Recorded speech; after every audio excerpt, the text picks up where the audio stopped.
Soy Fernando Díaz Villanueva, hoy es 19 de julio de 2021 y esto es La Contracrónica.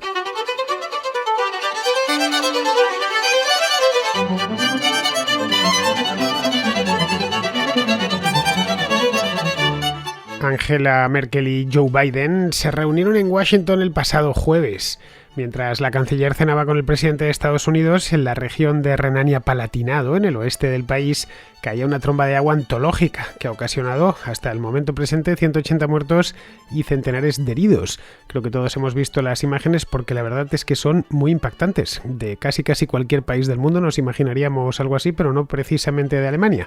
Pero en fin, la noticia de las inundaciones en Renania-Palatinado le llegó a Merkel justo cuando acababa de aterrizar en Washington, donde le esperaba una agenda muy completa.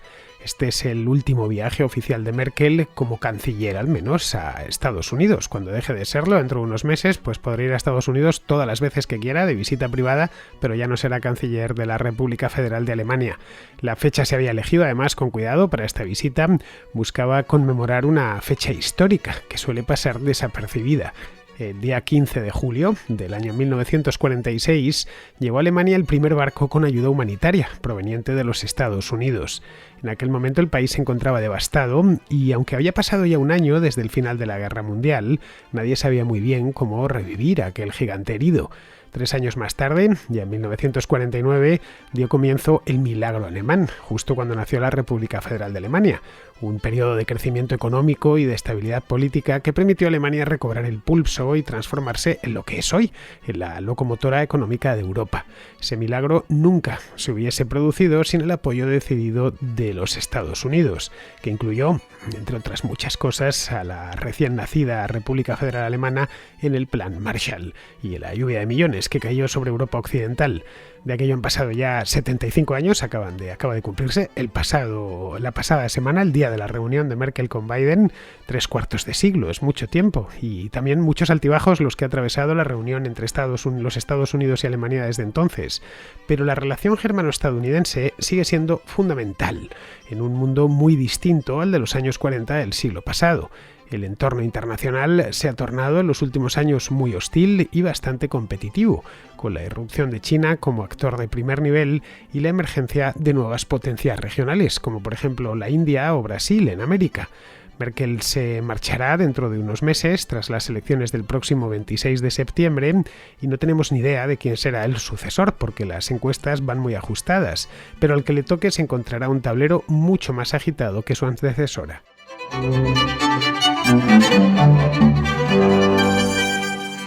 La reunión entre Angela Merkel y Joe Biden el pasado jueves fue extremadamente cálida, por lo menos es lo que yo pude ver a través. No estuve allí, pero como bien sabéis, el pasado jueves estaba a punto de marcharme a Soria. Creo que estaba mucho mejor en Soria que en Washington, pero bueno, pude verla a través de internet. Estuve viendo unos cuantos vídeos para hacerme una idea. Biden, de cualquier modo, se esmera ahora en cómo trata a los principales líderes europeos. Entre esos líderes no está el presidente del gobierno español, Pedro Sánchez, tal y como tuvimos ocasión de ver en la cumbre de la OTAN de hace un mes, pero sí, por ejemplo, el presidente de Francia, Macron, o el primer ministro de Italia, Mario Draghi, o Boris Johnson, que no está en la Unión Europea, pero no deja de ser un líder europeo, y también, naturalmente, con Angela Merkel. Digamos que Biden está tratando de enmendar las relaciones con los aliados más cercanos de Estados Unidos. Todo esto, sabemos la razón, no es que le caigan mejor o peor a Joe Biden los europeos, es que trae un legado que no es del todo cómodo. Pasó Donald Trump por la presidencia, por la Casa Blanca, y todos sabemos el desprecio que dedicó y los desplantes que dedicó a los líderes europeos, especialmente a Angela Merkel y a Emmanuel Macron. Con Boris Johnson fue bastante más clemente, bueno, cuando no directamente amistoso. Con Merkel no lo fue en ningún momento. De hecho, en aquellas reuniones míticas del mandato de Donald Trump, las fotografías que conseguían los de Reuters o los de AP eran fabulosas, porque las caras que le ponía Merkel a Trump eran un auténtico poema. Pero bueno, esa sintonía recobrada entre Estados Unidos y Alemania tiene sus límites, no lo olvidemos. Que estén de nuevo sonriéndose y tratándose con cierta calidez no significa que haya una serie de líneas rojas que ni unos ni otros quieran atravesar. Respecto a Rusia o a China, por ejemplo, y fundamentalmente Alemania y Estados Unidos no están alineados, no lo están hoy por hoy, ya veremos dentro de un año, pero hoy no lo están. Existe una gran brecha sobre la estrategia a adoptar hacia ambos. Cuando hablamos de Alemania, podríamos extenderlo en cierta medida o en buena medida al conjunto de la Unión Europea, porque el peso que Alemania tiene, demográfico por supuesto, también económico y por supuesto político, en tanto en cuanto pues, es el país que más eurodiputados tiene en Estrasburgo y demás, y el peso que tiene en sí el hecho alemán, ¿no? Son lo que más hay en Europa, son alemanes, y eso se deja notar. La presidenta de la Comisión es una alemana, Ursula von der Leyen, que por cierto, antes de ser presidenta de la Comisión, fue ministra de un gabinete o de varios gabinetes de Angela Merkel. Bien, pues a pesar de los rumores de descontento dentro de su propia casa, de descontento múltiple, y cuando digo de su propia casa es de la propia Alemania, también de su propio partido, que podríamos decir que es su casa pequeña, Merkel mantiene sus tratos y sus acuerdos con Moscú. Y la relación con Pekín, la relación de Alemania con Pekín, permanece incólume a pesar de todo lo que ha sucedido, especialmente a lo largo del último año y medio. Con Rusia todo pasa por algo que ya se ha hablado aquí en la Contracrónica en más de una ocasión. Este gasoducto, el Nord Stream 2, es un gasoducto submarino, una obra de estas de ingeniería realmente admirable. Un gasoducto submarino de 1.200 kilómetros de longitud que ha costado 9.500 millones de euros, al que se opone con ferocidad del Congreso de Estados Unidos. El Nord Stream 2, digo 2 porque es que hay un Nord Stream 1, bueno, un Nord Stream sin más, sin numeral, que lleva operando ya 10 años, desde el año 2011. Creo que recordar que se inauguró entonces, quizá fue 2012 y la memoria me falla, pero vamos, unos 10 años lleva operando el Nord Stream. El Nord Stream 2 va paralelo al 1 y hará pues como su antecesor, llevará gas natural desde Rusia, exactamente desde la península de Yamal, hasta la costa alemana del mar Báltico, hasta lo que fue la costa alemana de la antigua RDA. Todo esto en el fondo del mar, eludiendo por supuesto las rutas de tránsito habituales de los gasoductos a través de Ucrania y de Polonia. La construcción del Nord Stream 2 está ya prácticamente terminada. El mes próximo, según he podido leer, ya estará completamente terminada y lista para entrar en operación pues para finales de este mismo año. Les ha costado a un consorcio de empresas alemanas y rusas, les ha costado 3 años. Empezaron allá por el año 2018 a atender este gasoducto, o este gasoducto duplicado, desdoblado, que se diría, porque realmente es el mismo que el 1 y va pegado a él. El gasoducto anulado, este gasoducto Nord Stream 2, el primero no hubo grandes problemas, se sabía de la necesidad que tenía Alemania de gas natural, es un país muy grande, muy industrializado, en el que hace mucho frío en invierno y estaban gastando unas cantidades considerables, unas cantidades considerables de gas natural, un combustible que además, según están las cosas con los derechos de emisión, pues es una alternativa, entre comillas, limpia o menos sucia que el carbón. Por lo tanto, muchos gobiernos están dando prioridad al gas natural. Bien, en aquel momento, el Nord Stream creo que se acordó, no sé si fue en 2007 o 2008, se pensó que era una manera de reforzar la estrategia energética no solo de Alemania, sino de toda Europa occidental, porque este gas que llega desde Rusia va luego a Holanda, a Bélgica, a Francia, llega prácticamente a Italia, menos a España y Portugal, y el Reino Unido creo que llega a prácticamente todos los países de Europa occidental.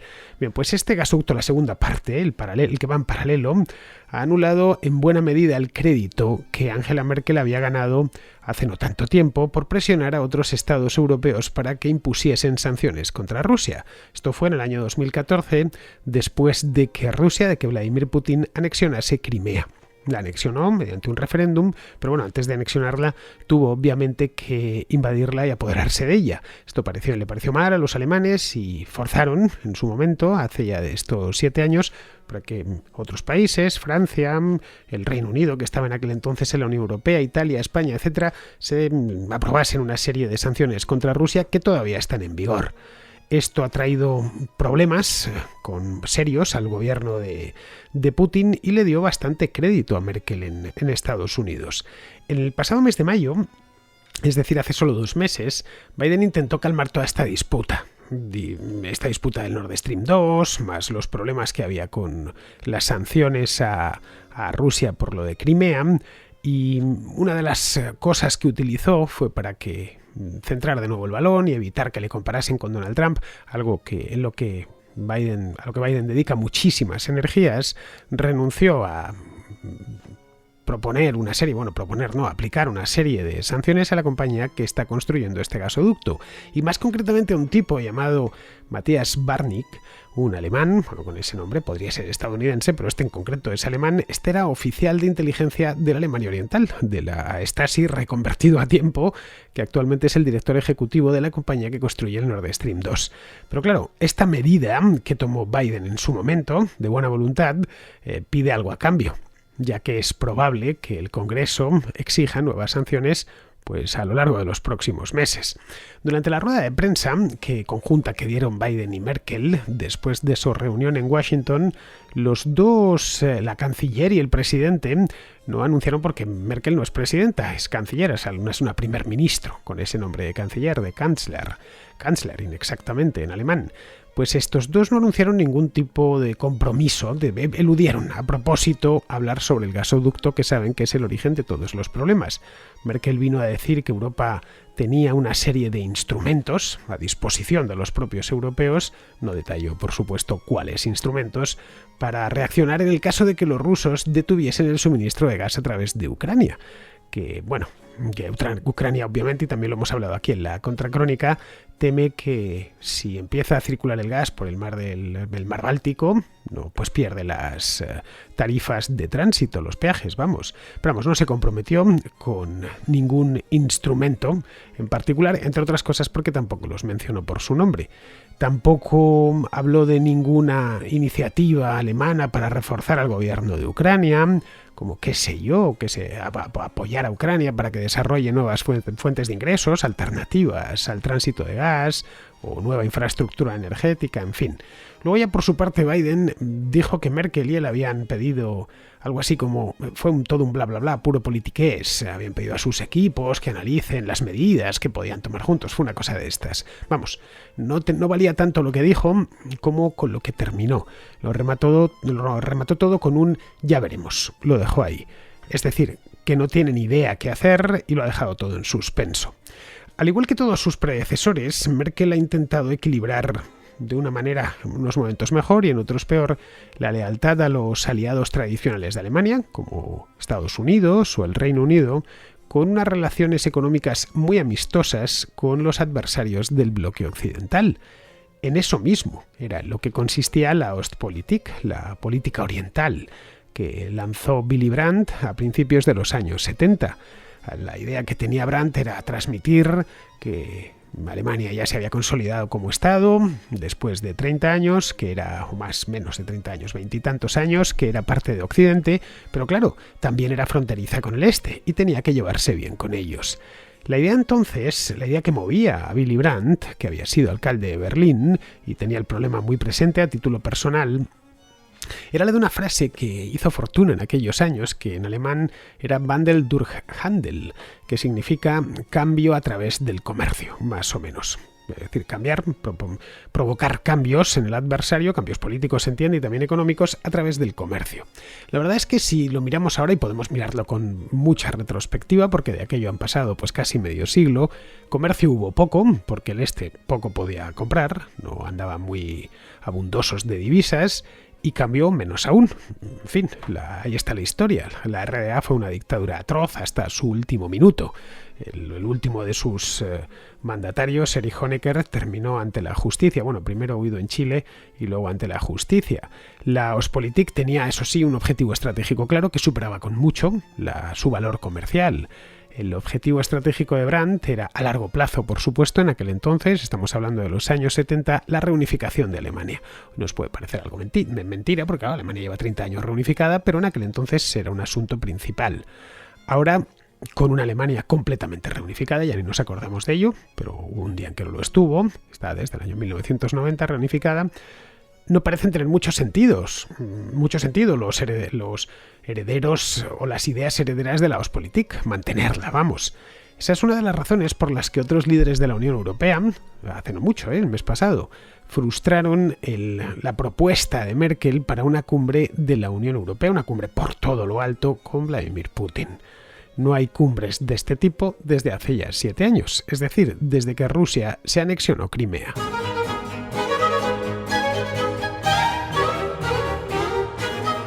Respecto a China, hasta hace 2 o 3 años, la política de Alemania hacia China estaba guiada principalmente por eso que os decía antes, esto del Wandel durch Handel, el comercio, o mejor dicho, el cambio a través del comercio. Esta estaba promovida, y sigue en buena medida promovida, por los grandes fabricantes, los grandes industriales alemanes, concretamente los grandes fabricantes de automóviles, que son, con diferencia, la industria más importante de Alemania, desde luego la que más divisas le reporta al país y la que más empleos crea. Entre ambos países, entre Alemania y China, viajan anualmente bienes por valor de 250.000 millones de dólares. Esto cada año. Volkswagen, por ejemplo, que es el mayor fabricante de automóviles de Europa, bueno, de Europa y del mundo, está por encima de Toyota, vende ahora mismo Volkswagen más del 40% de sus automóviles en China. Es decir, casi la mitad de su negocio está localizado en China. También los fabrica allí, no es que sean Volkswagen fabricados en Alemania o en España que se envían a China, no, ni mucho menos. En China Volkswagen tiene nada menos que 10 plantas en las que fabrica modelos de la marca matriz, de la marca Volkswagen, y también de una marca checa que compró Volkswagen hace ya 30 años que se llama Skoda. Unos automóviles, por cierto, muy populares en España. Pero bueno, el entusiasmo alemán por hacer negocios en China ha disminuido últimamente, a poco que uno observe los detalles. A principios de 2019, el BDI, que es la principal patronal alemana. BDI son las siglas de Bundesverband der Deutschen Industrie, es decir, algo así como la Federación de Industriales Alemanes. Bien, pues los de la BDI publicaron un informe, de esto hace ya un par de años, en el que se calificaba a China, fue un informe muy polémico en su momento, en el que se calificaba a China de competidor, así, tal cual, sin más ni más, no de socio o de compañero en los negocios o de mercado de futuro, como se le había venido definiendo hasta ese momento. Y a partir de ahí ya este informe destacaba las preocupaciones que los industriales alemanes tenían sobre las barreras de entrada que el gobierno chino fijaba para los productos extranjeros, los subsidios estatales a las empresas locales, la regulación caprichosa para hacer política económica con ella, como si en Europa no hubiese de eso, pero bueno, se quejaban de eso. Bueno, y otras distorsiones múltiples que hay en el mercado chino que todos conocemos bien. Las cuestiones humanitarias a los industriales alemanes les interesan algo menos, esa es la verdad. En los años 90, cuando empezaron a invertir allí de manera masiva, lo cierto es que no les preocupaba en lo más mínimo. Ahora parece que algo más. Andan algunos en la BDI quejándose de lo que el gobierno chino está haciendo, por ejemplo, en la provincia de Xinjiang, con los uigures. Pero más parece que esto, de los problemas con los uigures, muchos industriales alemanes no sabrían ni situar Xinjiang en el mapa, pero bueno, parece que les inquieta, o diría yo que les inquieta ahora más porque les hacen la competencia y les roban propiedad intelectual. Esto último sí que ha pasado al Bundestag, es decir, ha llegado a la política. Una nueva ley de hace muy poquito requiere que las empresas alemanas con más de 3.000 empleados, que son muchísimas, certifiquen que en su cadena de suministro no hay empresas que violen los derechos humanos, es decir, que contraten mano de obra infantil, por ejemplo, o que empleen a trabajadores en régimen de semiesclavitud. De ambas cosas se ha acusado a China mucho a lo largo de los últimos 20 años. Aún así, a pesar de todo, y de que algunos de sus industriales se están empezando a dar cuenta de la naturaleza íntima del poder chino, Merkel se mantiene firme en su política de tratar a China con guante de seda.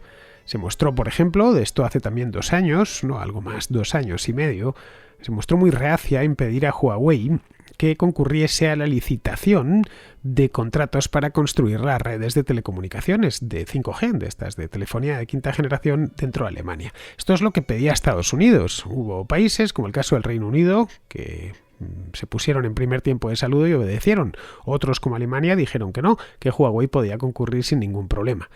En los últimos días de la presidencia rotatoria de Alemania, de la Unión Europea, que le tocó el año pasado, el segundo semestre del año pasado, una de las, la principal actividad a la que se dedicó el gobierno Merkel durante esos 6 meses fue, aparte de hablar mucho de la pandemia y tal, y de cómo le íbamos a superar entre todos, fue impulsar un tratado con China para que las empresas europeas disfruten de un mejor acceso al mercado chino.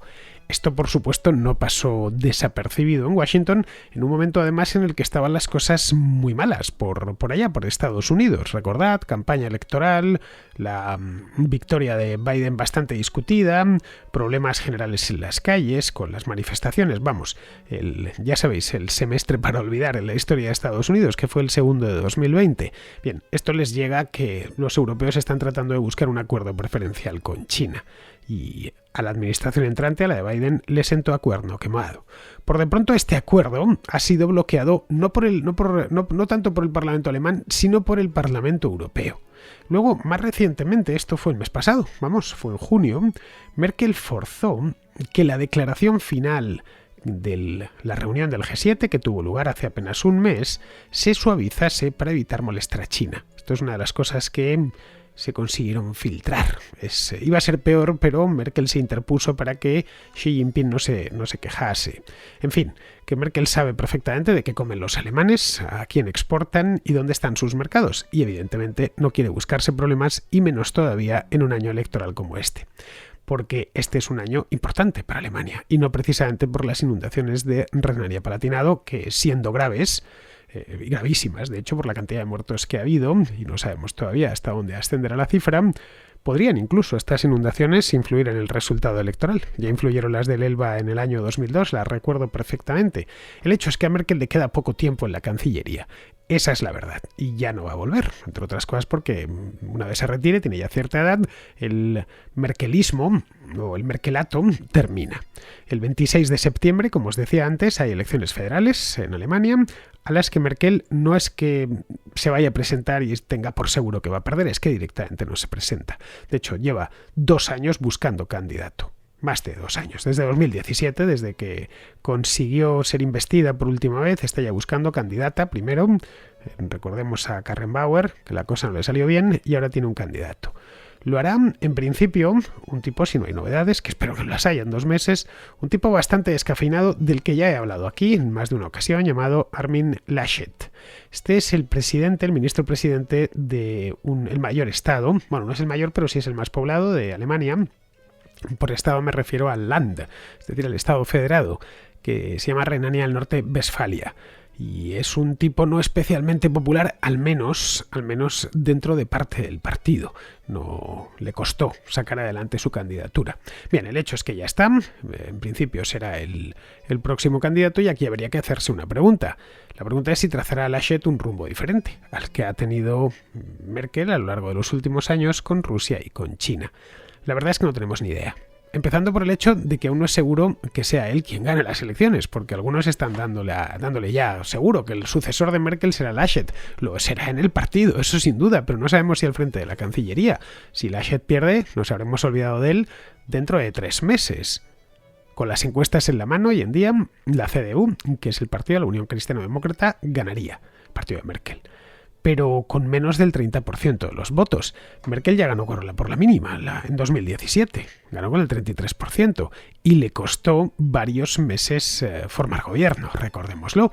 En aquel momento, a principios de 2018, recuerdo haber hecho un par de programas sobre los problemas que tenía Merkel para conseguir empezar su último mandato. Luego, detrás de la CDU va, como habitualmente, el SPD, los socialdemócratas y los verdes, pero esta vez están empatados. No es que vaya el SPD y a 5 o 6 puntos los verdes, no, van empatados con una expectativa de voto que ronda en ambos casos en torno al 18%. El SPD presenta un tipo llamado Olaf Scholz, que es no sé, seré respetuoso, es un brontosaurio del partido, que actualmente ejerce de ministro de Finanzas con Merkel, es decir, alguien más o menos de la casa. Antes de eso fue alcalde de Hamburgo durante bastante tiempo. Hamburgo es una ciudad del norte de Alemania, muy grande, es la segunda ciudad del país después de Berlín, y es un bastión socialdemócrata. Luego está la candidata de los verdes, que esta yo creo que tiene bastante más futuro que Scholz. Esta se llama Annalena Baerbock, y es una mujer joven, creo que tiene unos 40 años, con muy poco historial político. Solo ha sido diputada por Brandeburgo, nada más, durante creo que los últimos 6 o 7 años, pero que tiene las cosas bastante claras respecto a China.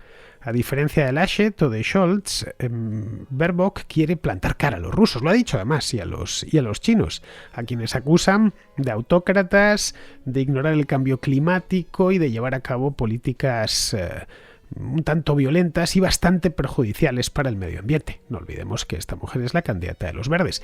No seré yo quien la lleve la contraria porque en este aspecto, no en otros, pero en este aspecto Baerbock tiene razón. Si Baerbock llega a la Cancillería lo hará de carambola, eso es indiscutible, mediante un acuerdo previo con el SPD, con Scholz, pero antes de eso tiene que quedar segunda por lo menos, es decir, tiene que haber ganado al SPD, lo que no está del todo claro. Por las encuestas lo que vemos es que empezó con fuerza, con bastante fuerza de hecho, pero sus expectativas de voto van cuesta abajo. Hace un par de meses las encuestas le daban un 25% de los votos, ahora un 18%. Ya veremos cómo evoluciona la cosa en los 2 meses que quedan para las elecciones. Pero vamos, no parece que Laschet vaya a beneficiarse demasiado del legado de Merkel. Hoy nos puede parecer Merkel una líder agotada, porque lleva a fin de cuentas pues desde el año 2006, lleva 15 años.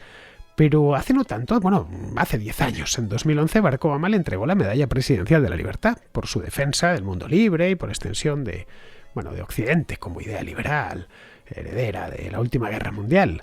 Bien, la Merkel de hoy es algo distinta. La Medalla de la Libertad la debe de tener guardada en algún cajón escondido, porque a lo largo de los últimos 2 o 3 años ha invertido buena parte de sus energías en profundizar los lazos económicos de Alemania y también de Europa con China. Esto le han dado en llamar mercantilismo, pero mercantilismo con K. Es decir, mientras los negocios vayan bien, el resto no importa. Para muchos es simple miopía de alguien que ha renunciado ya a oponer resistencia porque no se siente con fuerzas. Hay en esta postura un cierto pesimismo, una cosa muy arraigada, tanto en Alemania como en la Europa continental. Se percibe que Estados Unidos ya no es un aliado confiable y que una Europa tan frágil y dividida como la actual no tiene lo que hace falta tener para enfrentarse a Pekín. Ojo, esto no siempre fue así, ¿eh? Merkel comenzó su primer mandato con mucha confianza en sí misma, al menos con respecto a China. En 2007, por ejemplo, Merkel recibió al Dalai Lama en la misma Cancillería, con grandes quejas del gobierno chino. Luego, durante sus sucesivas visitas de Estado a China, Merkel ha sido una de las pocas líderes europeas que ha planteado sus preocupaciones sobre los derechos humanos de un modo claro. Ha hecho hincapié, además, personal en visitar a defensores de los derechos humanos chinos, a abogados disidentes, etc. Vamos, nunca se ha hecho ilusiones sobre la naturaleza del aparato represivo del régimen chino. Sabe que está ahí, pero que nada puede hacer para acabar con él. A diferencia de su predecesor, de Gerhard Schröder, que ahora gana buen dinero sirviendo a Putin como presidente del Nord Stream, del gasoducto, a Merkel no le llama el dinero. Yo creo que es poco probable que acepte un céntimo del gobierno, de las empresas de China o de Rusia después de dejar el cargo este otoño. Tampoco es solo la preocupación por los intereses comerciales alemanes a corto plazo lo que impulsa su política hacia China. Es cierto que Merkel se preocupa mucho por el destino de algunas empresas alemanas, las grandes, como Volkswagen o Daimler, sobre todo las automotrices, que se han vuelto, como os decía antes, muy dependientes del mercado chino. El miedo a las represalias contra las empresas alemanas fue lo que motivó la inclusión de Huawei en la infraestructura del 5G en Alemania. Pero yo creo que el miedo es más profundo que todo eso. Merkel tiene, como os decía antes, un pesimismo sobre la trayectoria de Alemania y Europa. Merkel no ha hablado de esto en público, pero de algo se puede sacar.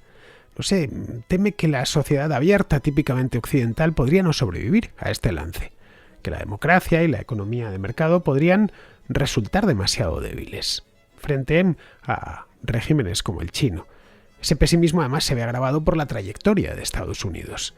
Merkel ha estado durante estos últimos años muy preocupada por los problemas en Estados Unidos y esto sí que lo ha hecho público, los problemas internos de Estados Unidos. Fueron la época de Trump, esta época en la que dilapidó la confianza de Estados Unidos como socio de la Unión Europea. En 2017, en la campaña electoral de las últimas elecciones, durante un discurso, después de un mitin, estaba en una cervecería en Baviera, vino a decir algo así como que la época en la que podíamos confiar en los demás ha terminado. Se refería a los europeos, no solo a los alemanes. Así que solo queda el mercantilismo con K, es decir, mantener cierta prosperidad mientras dure y molestar lo menos posible. La cosa, la verdad, es que hoy por hoy va de eso, y no solo en Alemania, sino también en el resto de Europa.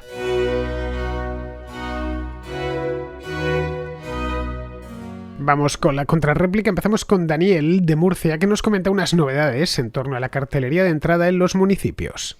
Mira, mi audio va relacionado con bueno, no tiene algo así muy de actualidad, o sea, lo puedo usar cuando quieras, pero sí creo que es algo que van a ir sucediendo en muchas entradas a los municipios.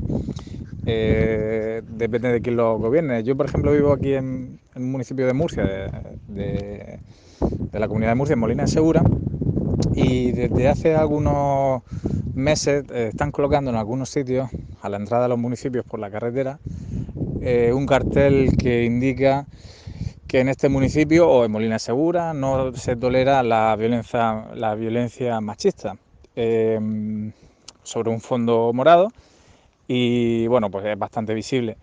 A mí me llama un poco la atención porque normalmente los carteles de entrada a los municipios pues tenía algún tipo de, a lo mejor, de información relativa al municipio. Entiendo que si tú lo pones a la entrada de un municipio es porque es bueno, pues o no se prohíbe o se permite o no se permite algo. Oye, pues yo que sé, a lo mejor en este municipio en concreto, por poner ejemplo, no se permite acampar o X circunstancias, que a lo mejor sí que se puede permitir en el municipio colindante.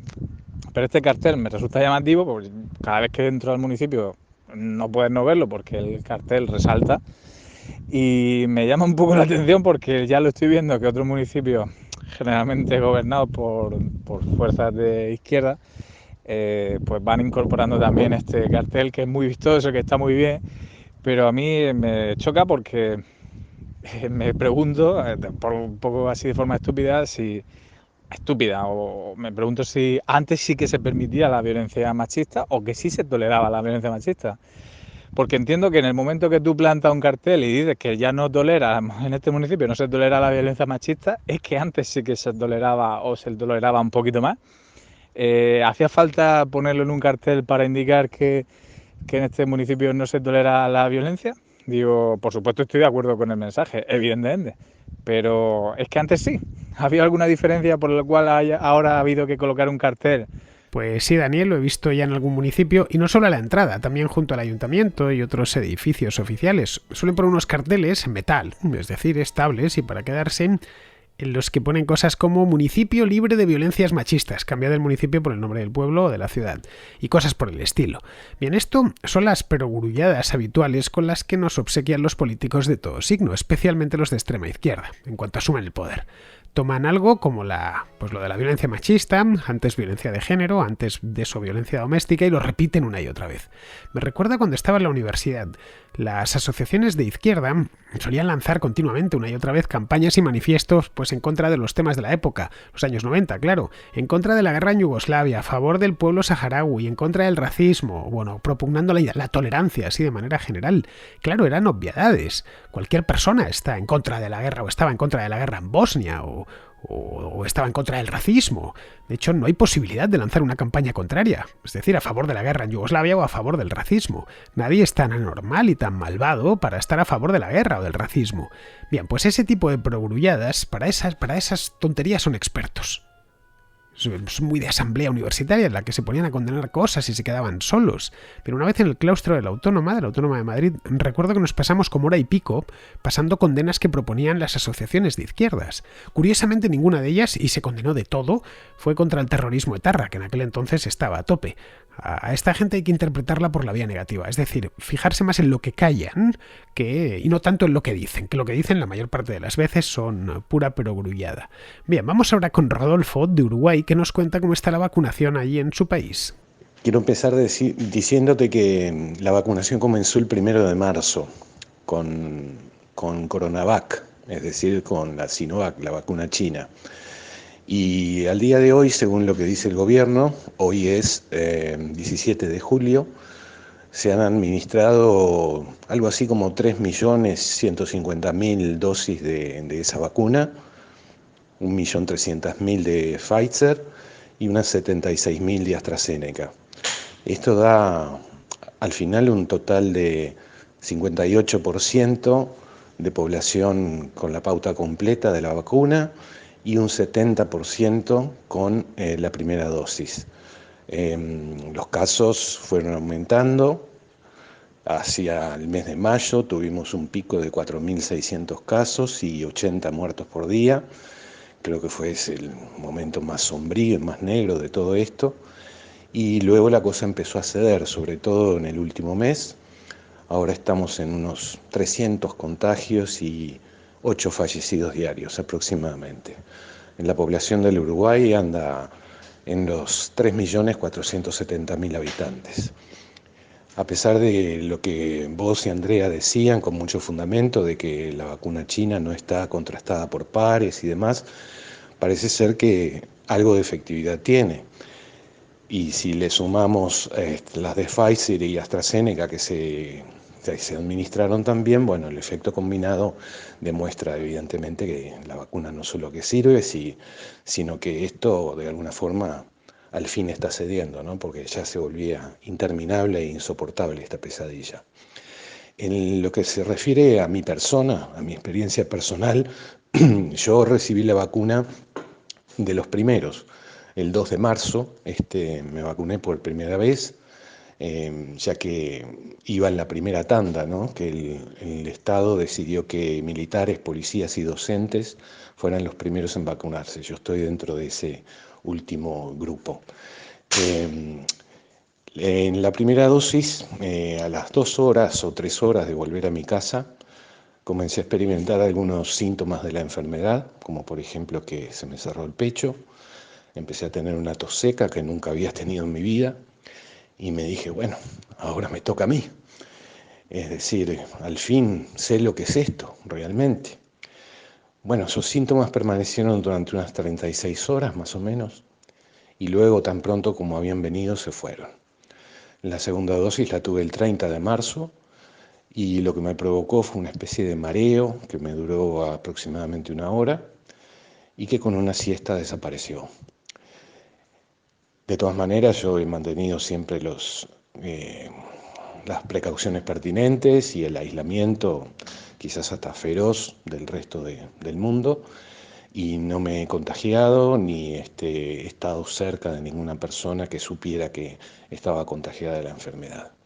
Así que bueno, esto era simplemente lo que te quería transmitir a ti y al resto de los contraescuchas.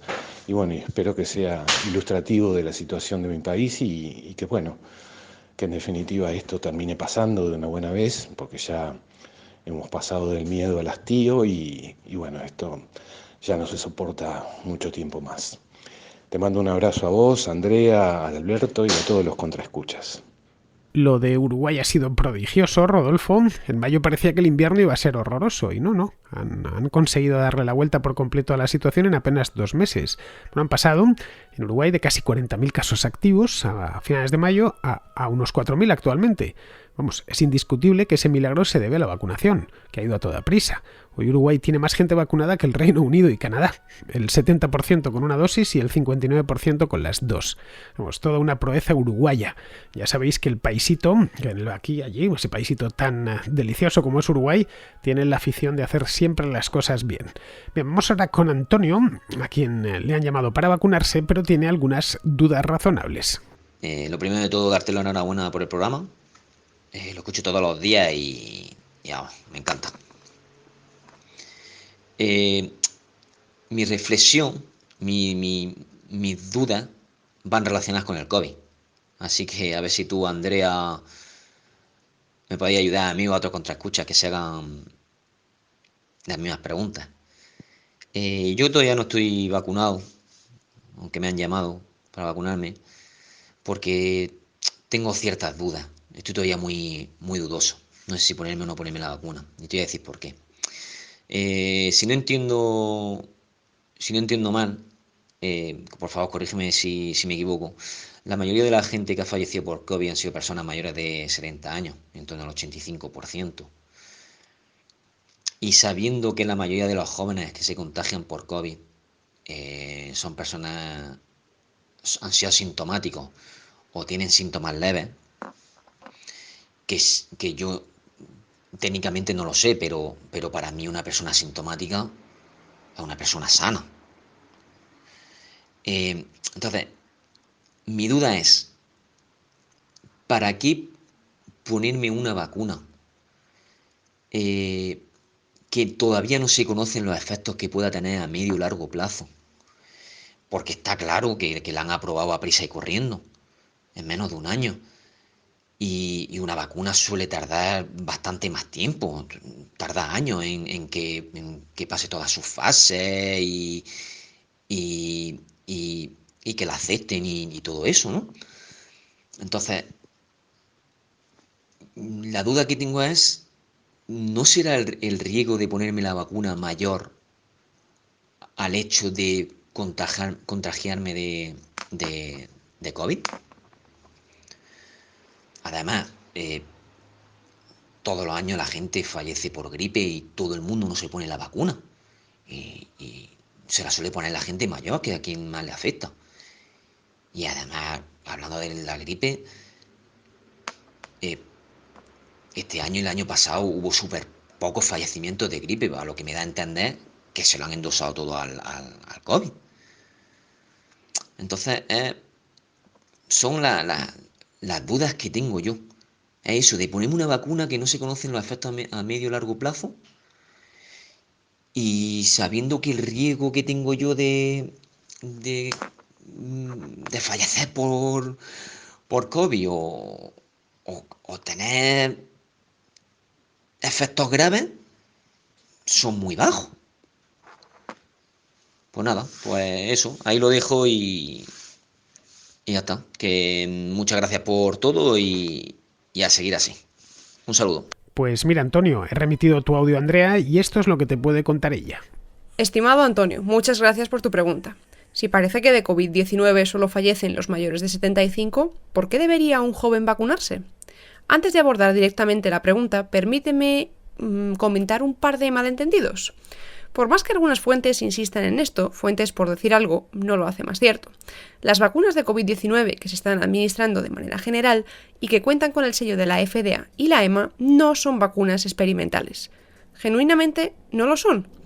Tanto las de tipo ARN mensajero como las de vector adenoviral utilizan tecnología que lleva empleándose décadas y que es bien conocida por la comunidad científica. Es decir, no es tecnología experimental. Además, las vacunas que han recibido aprobación han pasado por todos los chequeos de seguridad y efectividad que pasan en otras circunstancias. Afortunadamente, cada vez somos más efectivos desarrollando vacunas y otros fármacos a mayor velocidad. Seguramente a un científico que ejerciera en los años 30, esto le parecería rapidísimo, cuando la realidad es que ahora podemos estudiar más y mejor los perfiles de seguridad y efectividad de lo que ellos hubieran soñado en su momento. Luego, no son vacunas experimentales, ni nosotros somos conejillos de indias. Ahora bien, ¿por qué debería una persona joven vacunarse? Déjame darte un par de razones. La primera es que el SARS-CoV-2 no necesita matarte para hacerte la vida más difícil. Primero, la manifestación severa de la COVID-19 en absoluto se circunscribe a mayores de 75. Es decir, no necesitas fallecer para que la COVID te deje en mal estado. Segundo, la aparición del llamado long COVID o COVID de larga duración es frecuente en jóvenes, a saber, una afectación más o menos mediana, pero después, una vez pasada la enfermedad, tu organismo queda con una capacidad aeróbica mermada, una dificultad general para respirar, dolores de cabeza constantes, mareos, fiebres esporádicas, etc. La segunda razón es que tenemos entre nosotros a la variante Delta, que es más transmisible de las que hemos tenido hasta ahora, y todo indica que la nueva variante que irán surgiendo por pura variación del virus seguirán esta misma tendencia. Es decir, que lo más posible es que, aunque nos vacunemos, probablemente en una segunda fase de esta pandemia de COVID-19, es decir, en una fase endémica, todos en algún momento u otro entremos en contacto con el SARS-CoV-2. Lo que mejor nos puede pasar es que nos pille con una respuesta inmune montada, potente y eficaz. Y para esto nada mejor que una buena vacuna. Muchas gracias, Andrea. Espero, Antonio, que te haya servido. A mí me ha sido muy útil. Yo personalmente suscribo, palabra por palabra, coma por coma y punto por punto, todo lo que te ha dicho Andrea. Bien, pues vamos a terminar ya. Vamos con Pizarro, que nos hablan de los problemas en Haití. En Haití hay seres humanos sufrientes que no encuentran instituciones propias o externas eficaces que palíen su sufrimiento. La alternativa a su miseria es huir a pie o por cualquier medio posible. ya que confiar en que los gestores propios o la ayuda exterior va a solucionar siquiera parcialmente su penuria es sencillamente no haber prestado atención a lo ocurrido durante décadas y décadas. Han asesinado a un presidente que ni merecía ser asesinado ni ser presidente, y será sustituido por otro presidente que no merecerá ser asesinado ni la presidencia. Para quienes no pueden o quieren huir, Haití es un hogar mísero y desesperanzado que nadie tiene derecho a vaciar y que nadie ha demostrado poder encauzar. La solución para el país es desconocida e improbable. La solución para cada haitiano es conocida y comprobablemente eficaz: la frontera. Un cordial saludo de Pizarro. Y hasta aquí, queridos amigos, llega la contra de hoy, 19 de julio, mañana será 20 y estaré aquí. Hasta mañana, amigos.